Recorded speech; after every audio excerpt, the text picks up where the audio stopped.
UN condemns Taliban violence against peaceful protesters. The UN calls on the Taliban to immediately cease the use of force and the arbitrary detention of peaceful protesters. The United Nations has condemned the Taliban's increasingly violent response against peaceful demonstrators in Afghanistan, as members of the armed group used live ammunitions, batons, and whips, resulting in the killing of at least 4 protesters. We call on the Taliban to immediately cease the use of force towards, and the arbitrary detention of those exercising their right to peaceful assembly and the journalists covering the protests, Ravina Shamdasani, UN rights spokeswoman, told a briefing in Geneva on Friday, adding that reports show house-to-house searches for those who participated in the protests.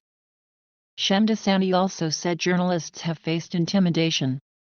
One journalist was reported to have been told, as he was being kicked in the head, that "you are lucky you have not been beheaded," she said. A growing number of demonstrations have emerged across the country since the Taliban seized power on August 15 in a lightning-fast offensive that removed the Western-backed government of former President Ashraf Ghani as U.S. troops withdrew from the country after nearly 20 years of war, which executed people in stadiums and chopped off the hands of thieves.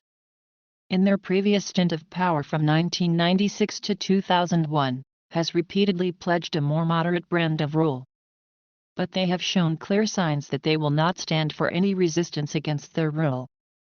The group, which executed people in stadiums and chopped off the hands of thieves in their previous stint of power from 1996 to 2001, has repeatedly pledged a more moderate brand of rule.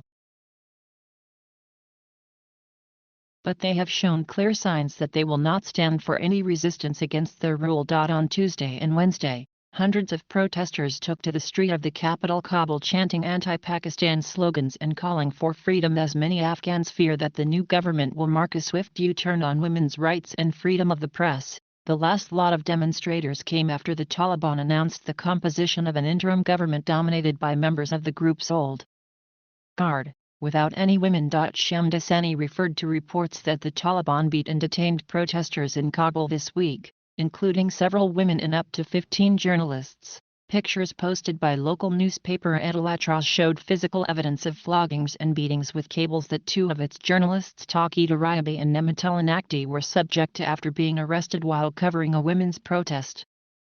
Darayabi's lower back, upper legs, and face were covered with deep red lesions. Naqdi's left arm, upper back, upper legs and face were also covered in red welts. 2 witnesses, who spoke to Al Jazeera on Thursday, said a male protester also left one of the cells barely walking. Following a demonstration of hundreds in Herat, 2 bodies were brought to the city's central hospital from the site of the protest, a doctor told the AFP news agency, on condition of anonymity for fear of reprisals. They all have bullet wounds, he reportedly said. The Taliban moved to snuff out any further civil unrest late on Wednesday, saying protests would need prior authorization from the Justice Ministry. Such rulings stood in stark contrast to previous statements made by the ruling group pledging that private media would have continued to be free and independent.